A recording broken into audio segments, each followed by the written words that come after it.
Good morning class fourth. आज हम इस वीडियो में व्याकरण सोपान का एक नया टॉपिक जिसका नाम है अपठित गद्यांश उसका अध्ययन करेंगे। तो अपठित गद्यांश को पढ़ने से पहले मैं आपको कुछ ज़रूरी बातें बताना चाहूँगी जो हमें अपठित गद्यांश को हल करते समय ध्यान में रखनी है।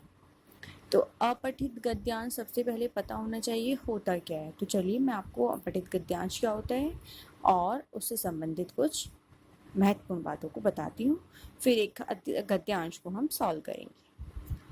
अपठित गद्यांश वह गद्यांश होता है जो हमने पढ़ा ना हो, अर्थात जो हमारी कोर्स की बुक में से ना हो, कहीं से भी उठा के दे दिया जाता है हमें।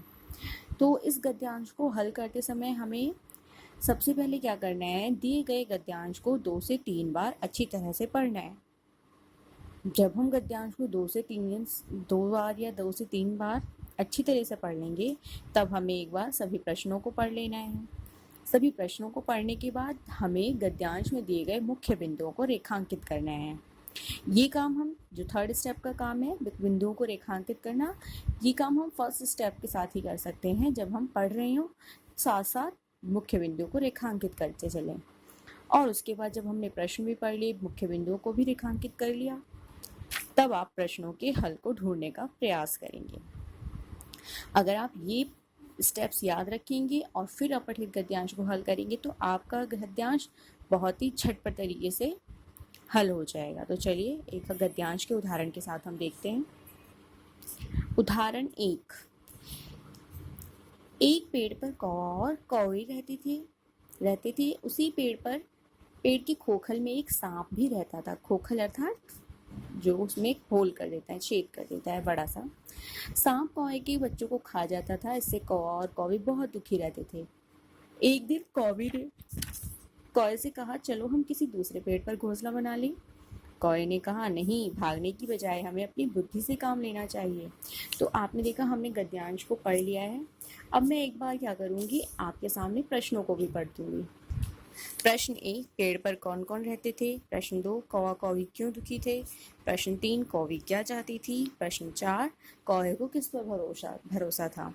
तो अब आप फोर्थ क्लास में आ गए हैं, तो आपको क्वेश्चन के आंसर, प्रश्नों के उत्तर बिल्कुल एज इट इज़ नहीं मिलेंगे। आपको थोड़ा सा बनाकर भी लिखना पड़ेगा, लेकिन गद्यांश में से ही बनाना पड़ेगा, क्योंकि अब प्रश्नों के उत्तर अनुच्छेद में छिपे हुए रहेंगे। छिपे हुए फॉर्म में आपको क्वेश्चनों के आंसर को निकालना है और फिर लिखना है। जैसे पेड़ पर कौन कौन रहते हैं, तो हमने पहली लाइन में पढ़ा एक पेड़ पर कौवा और कौवी रहते थे। तो आपको उत्तर में क्या लिखना है, आपको उत्तर प्रश्न के अनुसार लिखना है।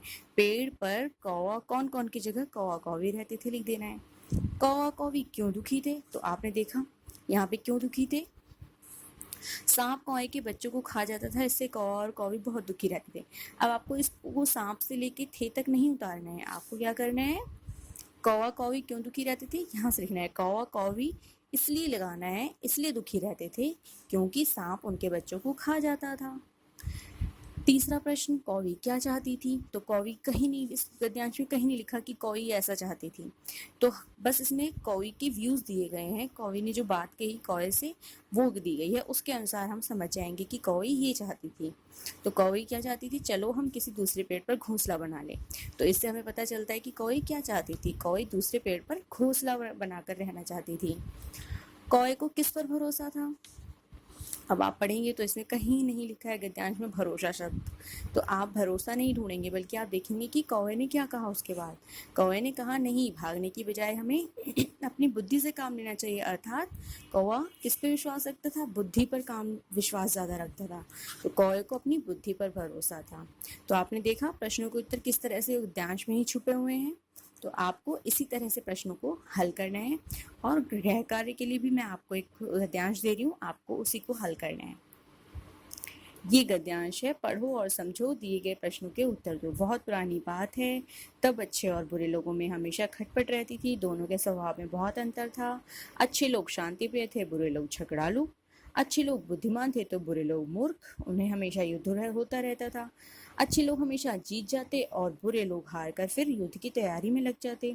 अच्छे लोग युद्ध से तंग आ चुके थे। तो यह है गद्यांश और प्रश्न है खटपट किन में रहती थी, अच्छे और बुरे लोगों के स्वभाव में क्या अंतर था, युद्ध में किसकी जीत होती और किसकी हार, और अंत में युद्ध से कौन तंग आ चुका था। तो ये आपका गृह कार्य है, आपको ये गद्यांश हल करना है। आज की वीडियो के लिए इतना ही, धन्यवाद।